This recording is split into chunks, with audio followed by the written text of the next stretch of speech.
Okay, ergon grips, Yari RockShox fork with 130 millimeter travel, slime tubes, I needed those, DT Swiss 466D, 19 millimeter upgraded wheels, KS Lev E10 dropper seat post, 100 millimeter. Added a water cage back here for a water bottle. Also added a D&M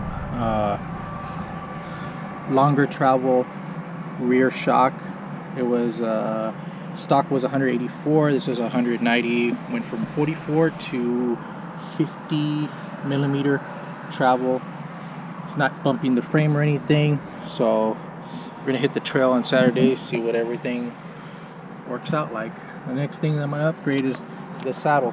Saddle should be coming in tomorrow, and I'll install it.